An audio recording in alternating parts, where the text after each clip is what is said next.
My father had the foresight to say, just go meet everybody you can. It doesn't matter what you do. It doesn't matter if they need anything. Just go make sure everybody knows your name and your face. And he didn't take it much further than that, but that was probably the best advice I got in those first 5 or 6 years. So that turned into join everything that anyone asks you to join.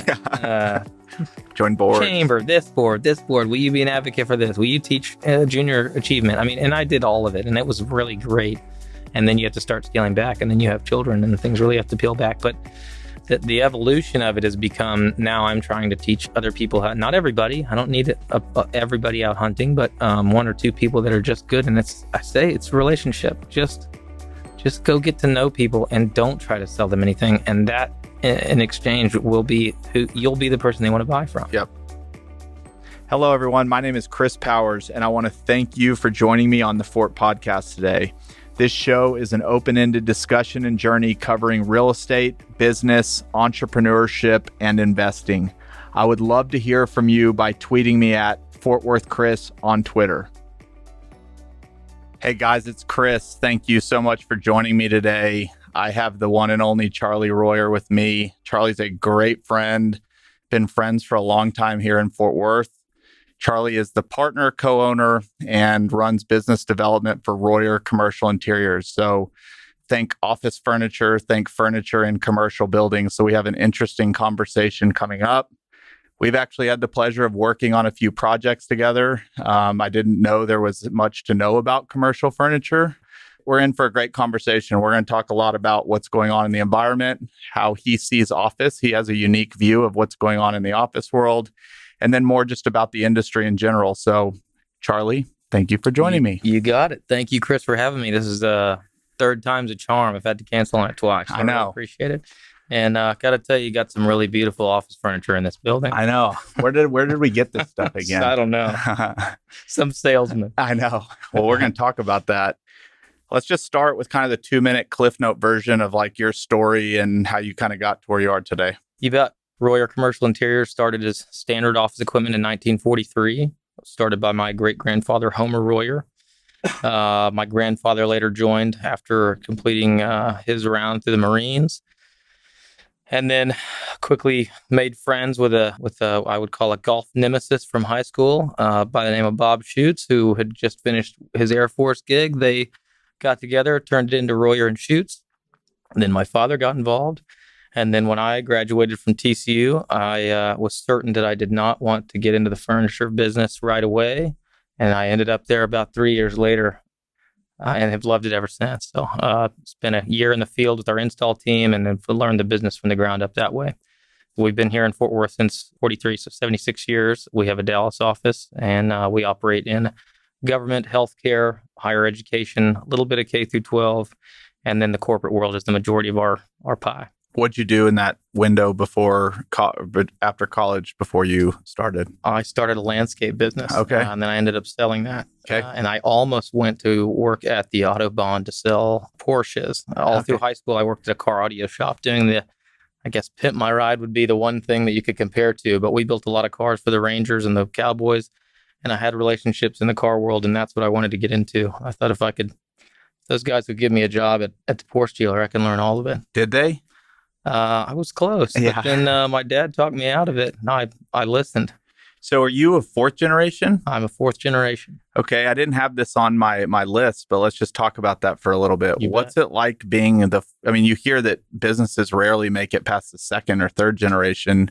You're the fourth. Can you kind of speak to that? What's it like to be fourth generation into a business? Yeah, I've thought about that a lot, Chris. I grew up not every weekend or every day, but spent a lot of time scooting around on a pallet jack in the warehouse and knowing all these guys that created our lifestyle by working hard and seeing all the families that we supported and the family that was created within the company. So I was always drawn to what we did, but I didn't really understand the scale. Each generation was run very, very differently. Gen 1 didn't have, as my dad puts it, 2 nickels to rub together. Started a great business. My grandfather got in and was just a very kind, gentlemanly sales guy. People bought from him just because they liked him. In fact, Alcon, which is now I don't know, 8,000 employees, one of the largest employers in Fort Worth. He used to pull into the driveway of the three partners that started that business in their garage. So that's a neat story. Then my dad came in as more of a managerial style.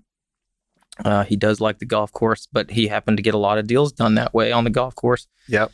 And managed heck of a business for, 40 years of his life he's been in it and still is. So we communicate on a regular basis about my ideas and, the differences in philosophies and how the industry's changed. And it's been really cool. In fact, the first 6 or 7 years of my career between my father, my grandfather, and I, I'm not the one and only Charlie, I'm actually the third, but one of us was holding the door for the other two when we walked in the mornings. That's awesome. So that part of it's really neat. So, like, wrapping that up, is there something that y'all did differently that most families can't achieve to get a business to the fourth generation? Is it respect for each other? Is it planning for future generations maybe better than others? Or it's just kind of how the cookie crumbled? That's a big one. Yeah. I think it's a combination of things. My dad was actually going to be a dentist. He was pre-med and in dental school and broke off one summer to help his father and never looked back. So he's really enjoyed it. I think just us talking through it and having the opportunity to get in there. And our industry, this probably exists in a lot of industries. Say, once you get in the furniture business, you're never getting out. It is unique, and the opportunities are enormous, and it's really rewarding, the relationship part of it. But I think the Gen 4 thing, I didn't really know what I wanted to do when I got out of school. I knew I was a sales person. I didn't have a desire to go to New York. I'm not a finance guy. And I did this landscape thing and got out of it pretty well for 23-year-olds. And Dad said, come try and experiment. And I really looked at our business and saw, wow, there's only a dozen companies that do what we do in all of DFW. And you can imagine the market's pretty robust. So the opportunity was huge. How big is the market, maybe like nationwide, and then maybe more just to DFW to paint a picture of how big this furniture industry is? That would be tough. I'm not familiar with all the major markets. DFW as a whole is considered to be a $400 million annual market. Wow. In a desirable business range. So that's different from retail and people that buy for their homes and things, true commercial furniture buyers. Our largest manufacturer partner, so we're strategically aligned with multiple manufacturers, but our main line is Haworth. They're a $2.5 billion manufacturer. They're global. The largest, I believe, the largest manufacturer standalone is Steelcase. They're publicly traded. They're about a $3 billion manufacturer, and there's about 5 or 6 that at the top of that list that are combined 10 to 12 billion, and then there's 1,000 reputable manufacturers in the mid market all the way down. We rep about 200 of them, and about 50% of our volume comes from our main partner, Haworth, because that's how we go after these really large projects and leveraging that volume and the partnership. So I remember we had lunch, we had sushi like 6 months ago, and I'm going to botch this a little bit, but you might pick up on what I'm saying. Was it Haworth? You went to, like, you go every year to their facility and go up and meet it. And I think you were just talking about like how remarkable some of these manufacturers are and how it all works. Yeah, that's a good question. I'm up there a couple of times a year. I'd like to get up there as much as I can. They're in Holland, Michigan, right outside of Grand Rapids, as are the number 1 and number 3 volume manufacturers. They're all 15 miles from each other, which is crazy, the furniture epicenter. But Haworth started in 48, and they're a third-generation family owned and operated, which is very unique. If you take the number 1 manufacturer and go down to probably number 30, I believe, I'm guessing here, but they're all on publicly traded or part of private equity groups, and the Haworth still run their organization. And you mentioned a large project. What's a large project in your eyes? Over $1 million. Over $1 million. And they get all the way up to $20 million. Is there a difference in how you work on $1 million deal as opposed to a $20 million deal? Yes. What's the difference? And then you get down to the bread and butter projects of the 50 to 100 employees. Yep. When you get into $1 million sell type project, that's when it really gets strategic with who you partner with as a manufacturer, leveraging how much volume can I put into a project from one manufacturer for economies of scale and efficiencies, without violating what the client wants. I don't want to just tell them, if you buy everything from this one brand, it's going to be great because I get my numbers and the best discount. If there's things in that package that don't make sense to use otherwise, we do that. However, when you get to that volume, it makes a whole lot of sense to use one manufacturer. Your finishes matches, your shipping's the same. I mean, everything about it becomes more efficient, and those savings that we get from that are then passed on to the client.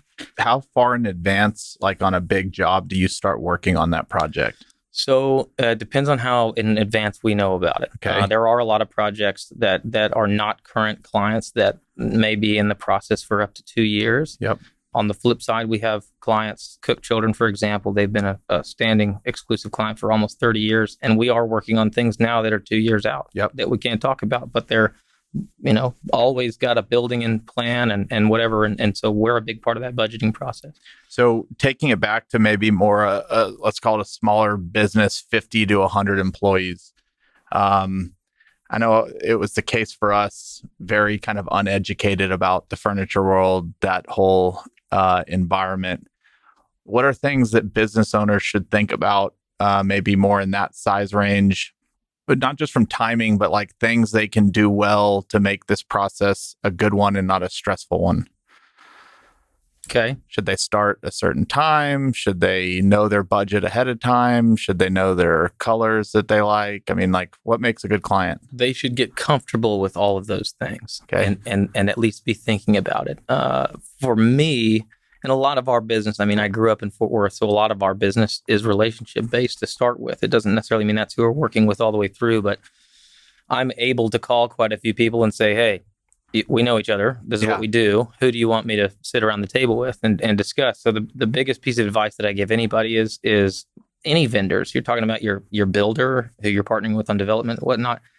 Go through the interview process first and figure out who you want to work with. And then if everybody shoots at each other straight, you're going to get what you want at the end. Right. So to sit around the table with architect, design firm, somebody's wife, whatever it may be, all the people that want to be a decision maker, if everybody will sit down and invite us to the table, and this goes for any other potential vendors, sit around the table on the front end and spend a little extra time, it will save so much time through the process from then on. So like at that first couple meetings with the architect, getting you involved for space planning and thinking through that, or like when should you be involved? Yeah, absolutely. I mean, a lot of times we get involved before that. If I've got a friend that's like, hey man, we're gonna go from 10 to 100 employees in the next 3 years. Once I get this thing off the ground, what should I be thinking about? Yep. That's when I want to talk to that person. And then there's going to be a long gap where there's nothing really for us to offer until we get back into the budgeting process. But thinking about, because the other thing, you mentioned architect, we try not to, we don't want to step on the toes of the architects because they also send us a ton of business and we partner with a lot of them. So it's really about leveraging each other's strengths and what we have to offer, because a lot of that, there's so much overlap, but both parties are required almost all the time. Yep. So you mentioned that you're working in government, healthcare, education, maybe making this a little more geared towards kind of real estate and things that I'm more familiar with. We'll talk more about kind of the commercial side. We're living in a world now. Had we done this a year ago, maybe this would have gone differently, but I'm excited we're doing it now, where work from home, I've been in office buildings in downtown Fort Worth that nobody's in right now. The Bank of America building with TPG and Wells Fargo and Bank of America. It's like this huge building with nobody in it. Ghost town. Let's just kind of start heading down that path. So COVID hits and you've been watching this unfold for 6 months. What's kind of maybe your first glance at like where we are today? What are your clients saying? How are you thinking about the world maybe differently than you were, say, a year ago? Okay. Well, first of all, I would say that there's a lot of companies out there with incredible resources. But if there's any one person that tells you they're an expert on what to do, they're lying. Yeah. We're just not far enough along. And I've been wrong on every prediction I made in March. Well, every us architects, the furniture business, whatever, every organization's client mix is so different from the next, and every client's desire of how to address this is different. So we've been playing an educational role in like, here are your options. Yep. Here's how some people have done it, and then there's the layer of there's a perception of safety and creating a perception of we fixed everything we need to fix at the office. The other side is actually changing things within their organization. And right. I think culture is going to completely outweigh what we can do with physical space. For sure. Just simple things like wayfinding and spreading people out. I'm going on a tangent here. Yeah. I want to come back to your actual question. But I think everybody's still trying to figure it out. Yep. We have done some Band-Aid projects and slapped up glass and plastic dividers everywhere, which is fine. If an organization wants to spend $100,000 to put a 12-inch glass stack on top of their deal, absolutely. If that makes them and they think their clients are going to be comfortable with that, which they very well could, we can absolutely do that. Or if they say we're going to not send anybody back till February or March, and we really want to think about this and explore it, then we're right there with them exploring all through through that whole process. So light reconfiguration of space is what we're doing now, and then we're taking their floor plans and creating a visual guideline to how many people should be in a room and what the circulation should look like. Just tell them you don't have to change anything right now. You got to experiment, get half of your staff back in there. Or a lot of these people are, saying, okay, we've proven that we can work from home. 70 to 80% of people by a whole bunch of surveys are ready to come back because they're missing out on mentorship and everything else, just camaraderie. But we're saying, all right, well, ease into that. Let us give you some guidelines on how we think you can direct your staff to rethink how they use their office space, but don't abandon it. We don't need to redo the whole thing. Right. While we would benefit from that financially, we're not benefiting as a partner in that, if that's the approach we took. So. I'm actually starting a company that is, it's called Plexiglass Demolition Company. And I'm going to be ripping out all the plexiglass that gets put up in the next 2 years that we realize we don't actually need. You should. So hire me as a vendor. You got it. Yeah. You install it. I'll just get rid of it. Done. I'll give you the list. Is there anything that thoughtful companies are doing that have just jumped out at you and like how they're approaching it is just being patient and letting the storm go through and then deciding how to think about it, the smartest move? Or has there been anything unique that's jumped out at you that's like, that's a really good idea. More people should be doing that?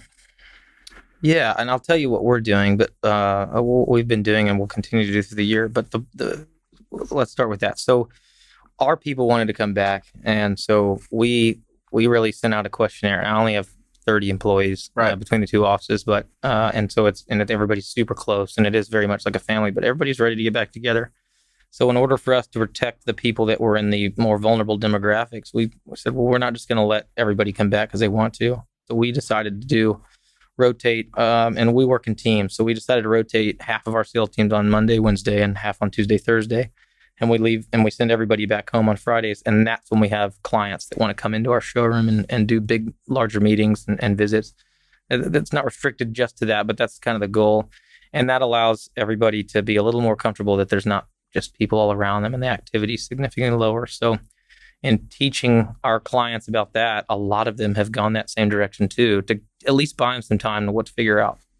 On that note, a lot of the clients, what I think is really cool, clients that I've seen either in a hierarchy structure or just a structure where the management and the people aren't involved in a collaborative state most of the time, have really engaged their people and interviewed. And we just by suggestion, we're like, why don't you survey your entire organization and see what they want? And that's the kind of thing that I think will be so impactful moving forward, because now they've asked a question of people which prior to COVID seemed like just something I don't want to manage that because we're going to get answers all over the place. Well, what happens if you start seeing some consistencies in the answers and you learn something from it? Now let's apply it to other things like, what do you want to do with your office? Everybody wants natural light. Everybody wants this, all these things that have been buzzwords, and they go, wow, this is the voice of our staff.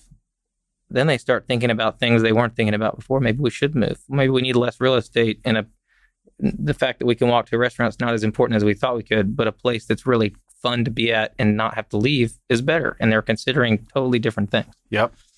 On the work from home, and there's certain industries where it probably works better than others. I mean, I'm in your camp. Energy breeds energy, and that's why the office is important. I mean, everybody always says like, I don't get a lot done in the office. Mm-hmm. I get done more at home, but that's in short doses. Over the long period of time, the action is kind of where it happens. That's the magic. I guess maybe a question is there, and I don't know if y'all are doing this or if other companies, but is there going to be this whole new work from home line of furniture so that people have professional setups and it's not more of working at the dinner table or something like that? Yeah, that's the difference maker. 'Cause if you have a nice home office, it's probably not that bad, Yeah. especially if you're used to it, and especially if you have children. Yeah. Which you and I are in that camp. I Yeah. can't do more than an hour's worth before I'm getting tugged on. No shot.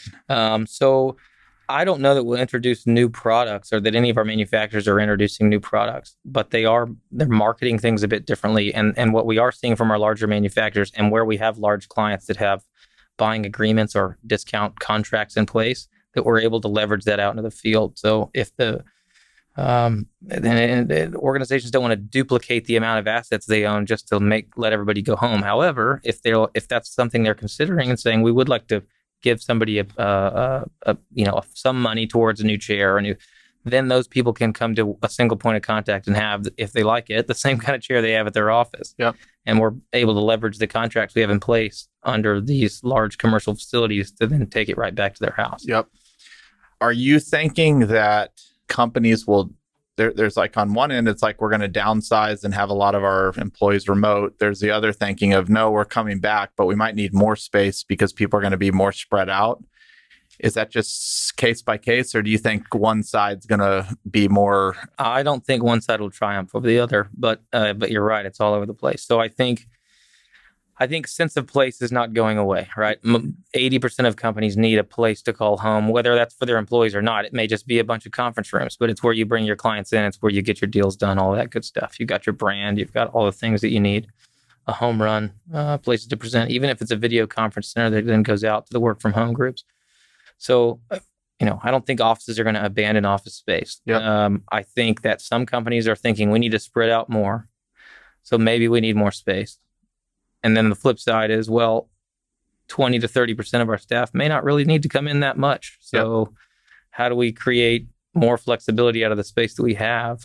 While at the same time, at least during COVID times, I can't have two people sharing a desk. What if one of them's sick and the other one's not? So there's a lot of, information that's contradictory to the other, but I think everybody's still kind of learning. I mean, we haven't seen the bottleneck of real estate leases explode yet. It's we're all sitting on a bomb, but I think they're going to have, I think the transactions will pick up again when some groups want to move because they want to spread their people out. Some of it, we're going to reconfigure their existing space if they've got furniture that allows for that. And now, of course, we're talking to companies that we may have talked to 2 years ago and didn't get a project and they didn't go the route we were recommending. And now they're saying, we really wish we had stuff that we could turn the way people are facing and unplug it here and plug it in over there. Like, it's really easy. And you're not necessarily paying a premium, certainly not over what you paid the first time. And now you're paying to redo it all. Yep. We're having a lot of those conversations. And this conversation's been going on for a while, kind of the open floor plan. It works in Silicon Valley where you see it a lot, where software engineers are just heads down in their computer. And then in more kind of non-software engineer type companies, the open floor plan's been debated as like, is this really as great as it want, or do people want their own space kind of in their own wall? Are you expecting at least more offices to probably go back to actually having offices, or you think it'll just kind of? I think the closed door office will be considered more often than it has been in the last 5 years. I don't think that the conclusion will necessarily come to that, but if they're reworking who's in, this is going to further solidify when we, 15 years ago, we used to come in with a prescription for everyone, or the CEO would say, I want everybody out on the floor. That's great. I want everybody to have a 6x6. If that's what you don't do, that's fine. But your accounting department has a different need than your sales department, and your field workers have a different. So now and we've been doing that for a long time, but now you've got companies that were either like open plan works or closed door offices. And there's this incredible opportunity for the hybrid, which we do over and over again. But those that don't see it, now they're going to have to. Are there any, I don't even know how to ask this, COVID era line of furniture that might come out, or doesn't really have to do with the furniture? I'm positive there are companies marketing COVID era furniture, but the screen. If you sit in this chair, you will not get COVID. This is an antimicrobial leather. Yeah. I'm positive, and that's which is really prevalent in healthcare, like copper services and man-made materials that have things built in them that are supposed to be antimicrobial properties. But the screen thing is a big one, which is not anything we haven't been doing already. Right. It's just, we went way too open before. Now we need to stack on top of that. And a lot of furniture allows for you to do that without reinventing the wheel. For sure. I think where we've been pushing, I mean, 10 years ago, the conversation was have like that mix of spaces. And 10 years before that was when we started migrating into the open plan. What we've been not pushing at all, but discovering is the right application is that we try to simplify the kit of parts to as simple as it can be, meaning there's a infrastructure or a backbone or a skeleton in place that's for all departments and all users, but that those kit of parts are unlimitedly flexible within any other application. And then by department or user requirement, they can have whatever extra stuff they need. There's groups that don't even need a drawer. They just need a place to plug in their laptop. Great. And there's groups that are HR and they need walls and a door and a sound machine above their head. So, or they need a closed door office. Right. So we're doing a lot of the open plan is combined. You're taking away people's personal space in theory, at least on the singles, plane of real estate. We're taking away square footage on the floor, but then we're giving it back to them in vertical storage and the way of dividing, and then giving it back to them in common places for them to go. Yep. 4 HR people can have 2 conference rooms rather than 4 offices for all 4 of them. Correct. That are just theirs. But as far as actual furniture goes, we may see things get a little bit taller. But we've always been setting things up to divide people in a way that eliminates or at least lowers visual distraction while still allowing them to see out a window. Right. That's a big deal. I don't want to avoid the potential of getting coughed on from 10 feet away if I'm put in a box and I can't see out of it. Yep. So Have you seen any of these surveys that companies are doing? Like, do you see what people are kind of asking for in the moment? I'm sure that's probably even changed from what they would have asked for in April to what they're asking for now. They're like, just get me back in the office. That's exactly right. Like, what are the things? Like, is there anything unique that they've asked for that's most people just want to go back? Yeah. And it's not everybody, but the people that say the change they're looking for, which a lot of the resources we're getting from the big architecture firms, Architect Houses, Gensler and IA, and all, I'm going to leave them all off. Yeah. I'm going to get mad at me. But there's a bunch of really great places and the local. And before we got on, you were talking about all of them. Right, so right. All of them. They're all equally amazing, and we love them all. But they have produced these incredible surveys that have touched, their touch points in the entire industry with their clients, with us, with furniture dealers, with their entire, 10,000 employees across the country, things like that. And I think the biggest one is that people want to go back. Yeah. Even if they're restricted on how they go back or if there's new rules in place, people miss people. Yep. And that's it. That's not going to change. And this young generation, the next generation coming up, if they miss out on the mentorship that all of us got, they're going to be lost and resentful their entire career. Yeah, I couldn't agree more. We were in the same boat. We opened our doors on May 1st, and everybody except for a couple that were having kids came back. Didn't have to beg. Yep, I'll put it that way. Right. We've talked a little bit about office. You mentioned back to government, health, education. Anything different happening in those worlds that's not happening in office that's interesting? I would say it's a similar application to the same type of changes. Yeah. I don't know about your kids, but mine are back in physical school. So are mine. Thank the Lord. Yep. Fingers crossed. But they're sitting where last year they were 6 kids to a little table, and every 3 weeks they switched around who their table mates were. This year, they're at a 4-foot or 6-foot table with a piece of glass, and it's only 2 kids. Yeah. And it almost looks sad when you see the little pictures, but they're having a good time. They're the same as adults. They're just glad to be back. Yep. With their little masks on. And yep, you got a little mask. It's like a necklace. Yeah, with a necklace. Not wearing it. Yeah. That's right. With a name on it. Yeah. We're in the same deal. I haven't asked you this before, but do y'all only sell new furniture, or y'all involved in, like, this furniture we're sitting on now, if I'm going to upgrade, do y'all sell what I already have, or is that a whole nother industry? It is a whole nother industry. Okay. And I would like to dabble in there's actually multiple kind of sections, but our business model is new furniture. So our overhead is very little. It's a lot in terms of staff and infrastructure and the softwares and all the things that we have to do to provide the deliverables and maintenance and things that we do. But I don't have a warehouse full of stuff. Everything we're doing is made to order. Even if it's sitting on a shelf and if somebody needs an office in 5 days, we can do that. But it's sitting on somebody else's shelf, a marketing or import company that has a overseas stuff. The majority of our manufacturers are U.S. made, and the majority of our manufacturers are made to order. So they'll have they're not just raw materials, but partially finished product. But everything we do, it doesn't matter if you want a black chair or an orange and red chair, the cost of that chair is the same, and you just got to wait on it. Yep. We have access to all the immediately readily available stuff too, but it's black or it's gray. Right. And it's just generic. So when you get into the used side, there are dealers that do both, but they have it set up as two totally different profit centers. You have to go out and shop the market for people trying to liquidate. Yep. Then you have to make an offer that's not offensive and be able to afford the labor to get it out and then go sit it in a warehouse. Yep. And people aren't going to get to see it the way it was set up in an office. So you better have taken good pictures of it before you tore it down. There are a lot of circumstances where we broker between the middle of it, though. Yeah. It just depends on what side you're on, but somebody leaves a building and wants to leave their furniture. And a lot of times that's our recommendation. See if the building will let you keep it there, or at least keep it there until they have a new tenant coming in. Right. That'll give us some time to figure out what to do with it. Right. And if in that window, I got another client that comes along and says, man, you got any used, which typically is no, but yes. Yeah. If you want this and this and this. And that's the case for being in the used furniture business anyway, is that if I've got $1 million of used inventory, right, enough to build 5,000 stations, none of it matches. And if somebody needs 400 stations, you only got 380 of them. Yep. It's a tricky spot. Yeah. No, we're looking at potentially some office space to move into, and just even being in the market, seeing subleases, you're seeing a lot of like, it comes with the furniture's staying, you can keep it. That's right. I assume, at least in the short term, that'll probably be a robust market. That's right. Kind of the second generation. And if you're good moving into it the way that it is, that's a really great deal. We recommend people, should I use this? If you can get in there and then you can leave it again when you get out, do that. Do that. For sure. Do that. Question that just kind of came to mind, again, just thinking about your grandfather pulling up to the Alcon founders back in the day.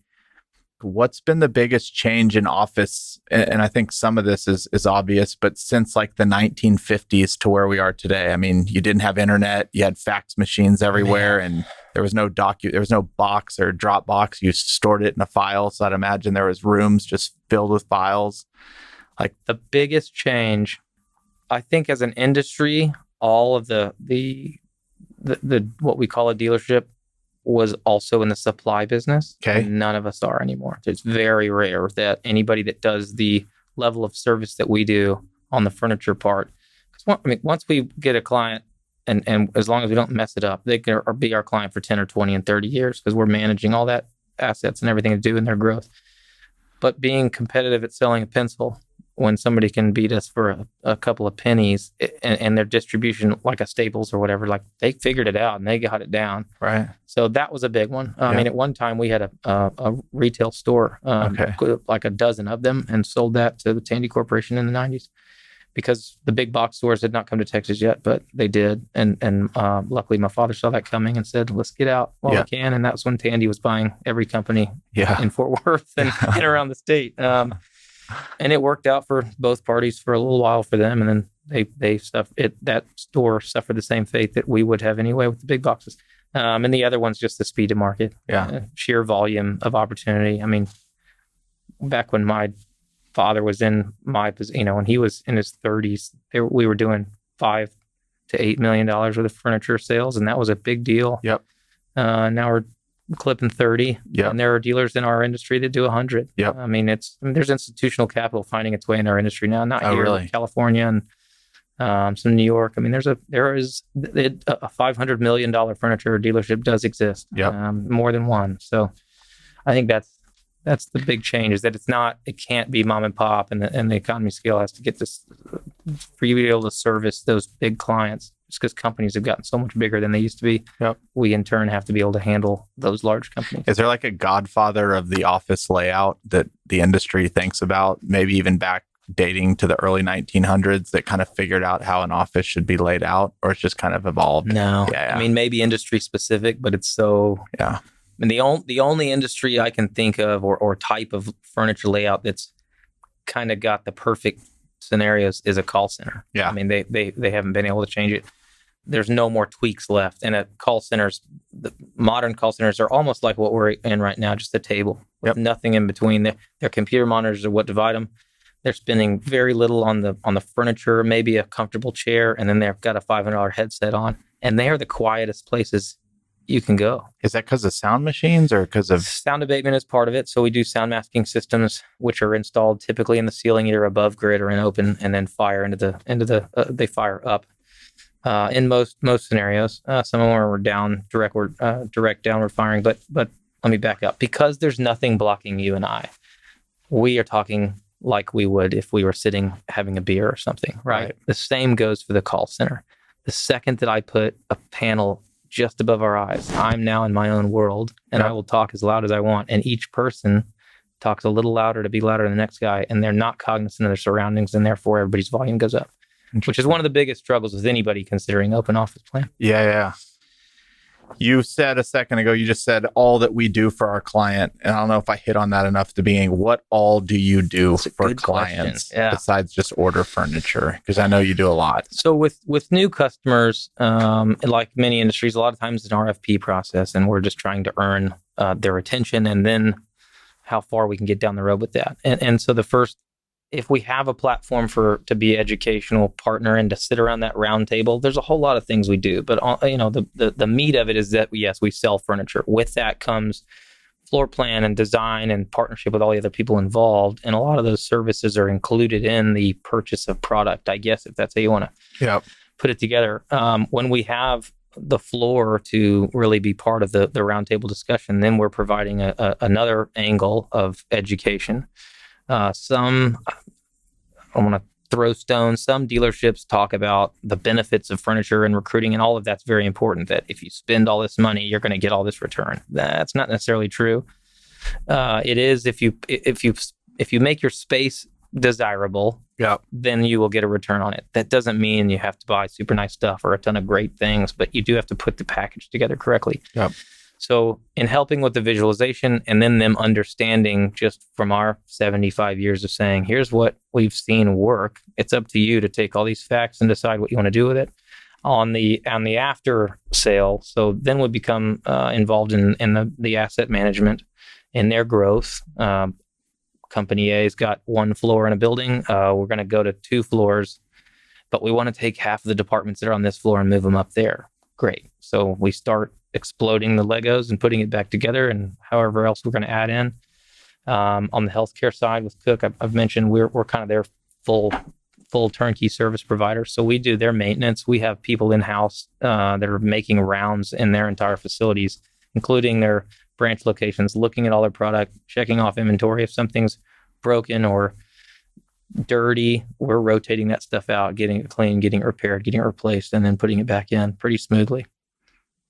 My daughter spent 4.5 months at Cook's when she was born. I know that. And that was not a good experience, but I'll tell you what made it a good experience.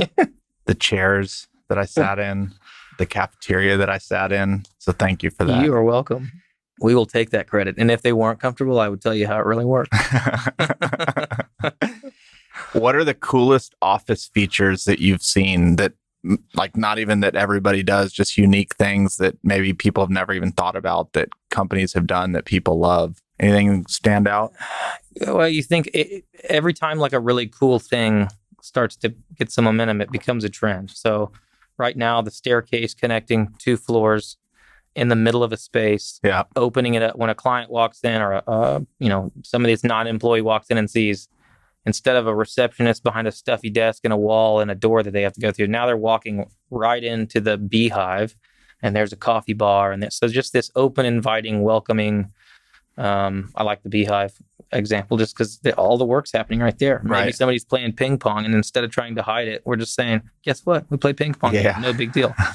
The open plan was kind of that 20 years ago. And so, the regular things we're seeing is that staircase that's busting a hole through 2 or 3 floors, or a staircase that also serves as a place for an all staff meeting. And it's just really being creative and thinking, how do we duplicate the use of spaces?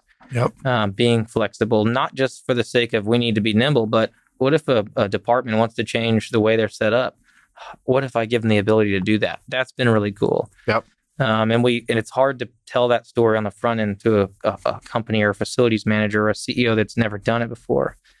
And we can tell them all the stories we want, but until we install it the first time, and then 18 months later, they're like, hey, we're ready to change. And then we do it. And finally they're like, That was badass. Yeah. That's why we did that. That's awesome. Now I get why you told me. I'm like, and we just say, tell your friends. I mean, there's nothing else we can do. That inviting into an office reminds me. I don't know if you've been in Chris Huckabee's office. That was what was in the top of my head. Yeah. He likes to sit there and drink coffee and say It's hi. incredible. Yeah. I want to just pick on one cool project that you worked on that some local listeners might know more. You did Dickie's Arena. We did Dickie's Arena. So how do you do an arena?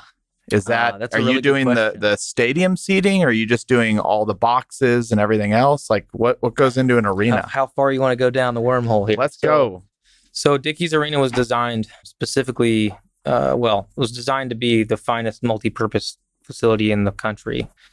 And obviously the brainchild behind that was Ed Bass. Yeah, but it's incredible. Second only to it being the finest facility was that, and even almost more important, which may have sacrificed other things, was that it was to be the finest rodeo facility in the world.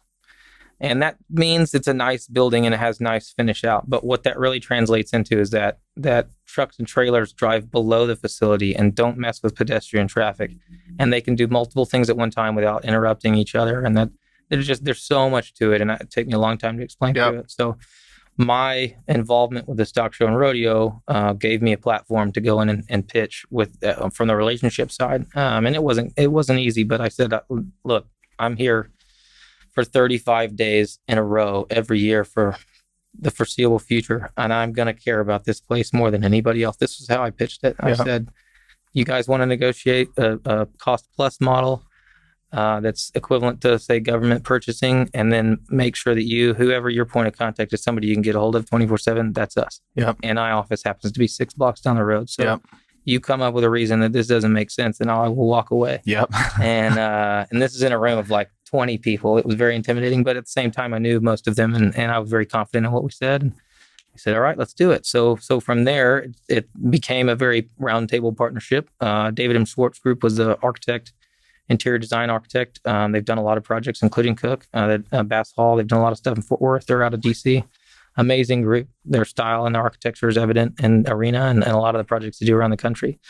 They're very particular, like a lot of architects, but their knowledge of commercial furniture is not necessarily the same as some of these, like a I'll use Gensler again, or Perkins & Will. They have these giant departments. They're actually a small firm.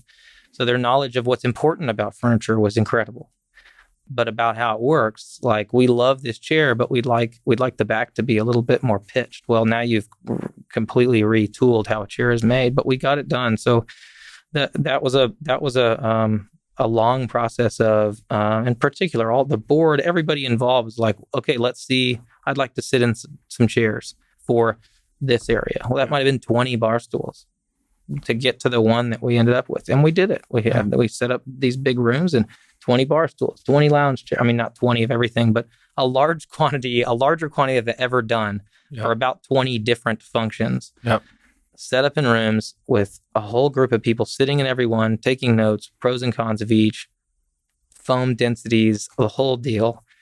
And then we just continue to tailor the package until we get budget, aesthetic, everything aligned with what they wanted to do.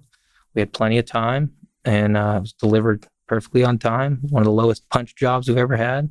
That's awesome. And they've got a bunch of empty rooms that they said, what are we doing here? I said, well, if you don't know, don't do anything. Yeah, just wait. And then when y'all say, oh crap, we need this. Okay, let's do it now. You just said foam density? Like in a lounge chair, if you sit on that couch, it's too firm, too soft. So it's like how much cushion, basically. Right. So then I'm going back to the manufacturer. We love this chair, but it's too firm. Okay, let me call that manufacturer, or let's call the manufacturer and see if they've got a different format, a different density of foam. They make it, send us a new cushion. New guy sits in it, it's too soft. All right, find something in the middle. So after you do the entire project, they still welcome you back to the rodeo. They do. Because the Fort Worth Rodeo is not the Fort Worth Rodeo if Charlie is not down on the floor. Grabbing tails. Seriously. It's one of the best times of the year. I hope it happens this year. I don't know how much you want to go into this, but I'm going to ask it anyway. Bring it. What does Royer Commercial look like 10 years from now? That's a heavy one. I don't know what it's going to look like 2 years from now, but what I do know is that we we are built on a platform that I'm very proud of, and there's a foundation there that is exactly what it needs to be. We have amazing people. We have great infrastructure. We have incredible clients. We've got great relationships all over DFW. And what we're trying to figure out is what the industry is going to do, and how much do we want to adapt, or how much do we want to, stick with what we are because we know we're good at that. I think 20 years from now that the industry, these major manufacturers are going to be very strategically aligned, and the regions in which they're aligned with their distribution partners are going to be very big. Yep. So a significant consolidation. We may start seeing that in the next 2 to 3 years after all of this. I mean, the manufacturer sales are down 40 to 60%. The dealerships, even ones with a really good client list, are down 20, 30%, which is expected. And we've always been prepared for those things. We're pretty cash heavy because of this. I mean, the first little dip in economy, what's the first thing that goes? Furniture. I mean, it's before anything else. So even if people downsize real estate, they're still moving real estate, but they're not taking the furniture, or they're not buying new. They're repurposing. So for sure. Yeah, I don't know. I think we're going to up our game in service. I think we've got some real homework to do on marketing. Yeah. I don't know if I haven't answered the question where I'm commending who we're seeing as going to disrupt the disruptors. So you've got Veridesk and Uplift and Poppin and these groups that do a really good job of their marketing and how they're getting direct to consumer, and not necessarily the buyer for a whole office space, but might become that. Or there's enough word of mouth there that somehow it's getting back to people to go, I mean, we'll have people say, I want to look at, I heard about this Poppin. I'm like, that's great. Let's look. Well, I'm dropping their stuff. And they may have a chair like this that comes in 3 colors. Yep. And it's X price. And if you buy 10 of them, it's a little bit less. And it's great. And it seems simple. And it's fantastic until you get to a certain point. Yeah. When you get over 30 or 40 employees, the level of service required is significantly different. And I think a lot of those companies are going to figure it out with time. But right now they're telling a really good story that a lot of people are buying, and then they're having to blend still what we do along with, or I bought this desk from so-and-so and it's only $700. Yeah. They're only like $500 if you buy them from me, but I don't market it that well. That's our like, we know that. So we're trying to figure it out. I'm really excited for you, just being in the real estate industry and talking to people like our mutual friend, Mike Berry, and some real heavy hitters around DFW, that the calls for DFW corporate relocations are ringing off the hook like they never have. And that's for office, that's for moving people here. So I think the market is going to be another tailwind at your back. One interesting question I had, and you might have already answered it, and if you did, we don't have to spend too much time. I'll answer it again. Let's just say Amazon had come to DFW, and they're moving, I think they were moving 5,000 people here. Or maybe we pick Charles Schwab that just did move 5,000 people here. Okay, we talked about 25 to 100 people. We talked up to 1,000 employees. Does the game change when you start talking about 5,000 people? Big time. And what does that look like? Big time. And Alliance is a really good example of a whole lot of that. So just like we have relationships here in DFW with our clients, even big ones that have locations all over the country, if we're doing, they have to make this decision, but if we're doing our job right and we're able to handle and have the bandwidth to take care of them nationally or globally, which we do, we have a lot of clients that way, and we're talking to them about the right conversations. Hey, if you're going to open an office of 50 people in every state over the next 10 years, we want to pretend that's all one big project, that y'all are one client. Then you have a single point of contact for managing that. You send us the plans. We already know what you want in there. You already know what it's going to cost. It makes perfect sense, which is great. Well, the same applies for companies that are from Philadelphia or New York or whatever, and they're coming here. They don't want to hear from us. Some of them do. When it becomes their choice, when they say, we want to shop the local market because we're relocating an entire headquarters, and it's going to be us and 5 or 6 other dealers, depending on if it's the architect's choice or there's 3 or 4 potential relationships or the chamber or whoever makes intros for us. And then it changes a lot. If you're getting into the 5,000, 6,000 Toyota headquarters, things like that, you're getting above 10 up into the $20 million projects if it's all office jobs. And something like that, if done poorly, could destroy our company. Yeah. I mean, it really could, because we're just not that big. We don't have that much room to make that kind of a mistake. Right. It's a pretty skinny business, margin-wise. Right. Which people think is not true, but it is. Luckily, the volume offsets that. But it's tricky because you would have to set up a very big dedicated team just to that client, which can be absolutely worthwhile, but everybody's got to nail it because they, just like any project I work on with a construction guy who's not sure why I know anything about construction. Well, I've been in a meeting with every construction company in Fort Worth, right? So I start to understand. Well, the Amazon expert that probably is at the corporate level has worked with every furniture dealer all over the country. Right. So they know what little buttons to push. Yeah. You got to be on it. How long does an office installation for like a 5,000 person take? Months. Months? Yep. So for months, they're just delivering furniture and continuing to set it up. Right. And that goes back into the part the behind the scenes that people don't see us doing. Even I remember the last large job where I worked for our installation company was when D.R. Horton moved downtown into the D.R. Horton Tower. It's 11, 12 floors, something like that. So my project management team, which I have no idea how it worked at that time because I didn't work in the office, but our project management team was scheduling 3 trucks to deliver. Number one, the building only has one elevator, one freight elevator, and very strict rules. Furniture trucks and furniture delivery got the 11 p.m. to 6 a.m. slot. Wow. So we were offloading 3 18-wheelers every other night, and that was a floor and a half of furniture, basically. And so you'd have a team of 30 guys on a floor building. You'd have 15 guys between at truck, through elevator, offloading, staging, cardboard going back down, all of that. You might have 60 guys on a project. And depending on how it's set up, and that one was you had paint, and everybody on the next 2 floors down was 2 weeks ahead of whatever floor we were working on. And there's just so many trades in the building. When it's a standalone building or a big tilt wall, it's a little different because you've got different access points. But if you got 60 people on a job, if a building allows for that many people, it could still take weeks and weeks and weeks. 5,000 people, I don't even know. Yeah. And companies expect to show up the first day and everything be ready to go, or do they kind of move in during the process? What do you recommend they do versus what happens? Not that. If our people are telling the right story, it's that there's going to be, things are going to be almost perfect, and anything that's not, we need a system on how we deal with it. Yep. And that the client needs to have that expectation too. It's just so much. And every scenario is different. If it's a 4-story building and they're letting us start on the 4th floor and the 3rd floor is still 3 weeks out and we're going to have to stagger the whole thing. Sometimes we end up robbing Peter to pay Paul to get us set. You may have some random or a CEO that comes in and says, "Hey, I really wish y'all will start it on the other side of the building." Yeah. I'm like, dang it. We went through this with the facilities team and they wanted to start on this side of the building. So you just got to be nimble and ready for all that stuff all the time. Sometimes the most ideal situation is when building is complete and everybody agrees, I want paint, carpet, lighting. I want everybody out of there. So if anything happens to the building, you can blame it on us. Yep. But if that's not the case and we're all in there on top of us together, it's not fair to point everything at the furniture guy because that's what they always do. Yeah. But when we have that, they're like, look, the space will be done here and we don't need it for 3 weeks. Great.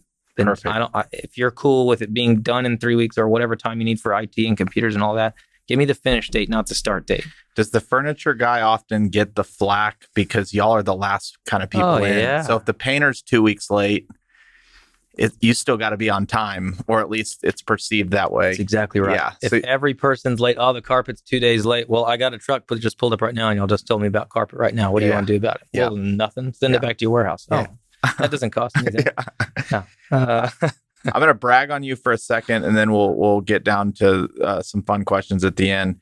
But just bragging on you, if there's somebody that I think that's really, really, really good at business development, it's you. Did somebody teach you? Is it natural? If somebody's listening, going like, how do I build a career in sales or business development? Like, what are some things you would say? Join the rodeo. Join the rodeo. When I got started, my father had the foresight to say, just go meet everybody you can. It doesn't matter what you do. It doesn't matter if they need anything. Just go make sure everybody knows your name and your face. And he didn't take it much further than that, but that was probably the best advice I got in those first 5 or 6 years. So that turned into join everything that anyone asks you to join. Join boards. Chamber, this board. Will you be an advocate for this? Will you teach junior achievement? And I did all of it, and it was really great.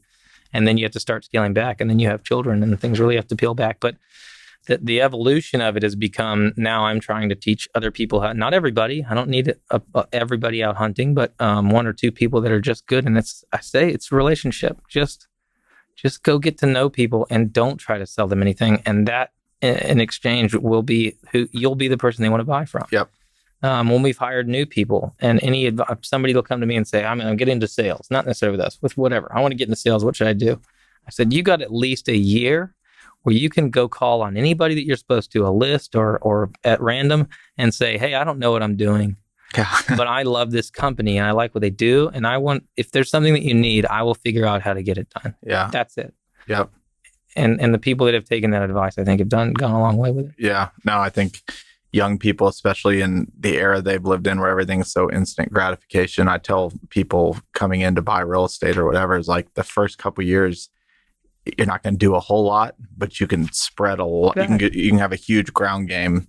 And I remember being young, being like, why are these guys always getting the deals? It's like all those years of being on boards, and it compounds, and then it looks easy from the outside, but the years kind of preparing for that are tough. That's right. The hustle, if you want to call it that, is being in the right place at the right time and doing the right thing for people, not trying to sell, because there's plenty of people that do that too. And so, I mean, that's the big one for me. Like if I feel like I'm being sold to, I don't really want to talk with that person right now, even if I need what they need. If I know what that person does ahead of time and then it clicks, that's who I'm calling. Yep. Yep. You're awesome at it.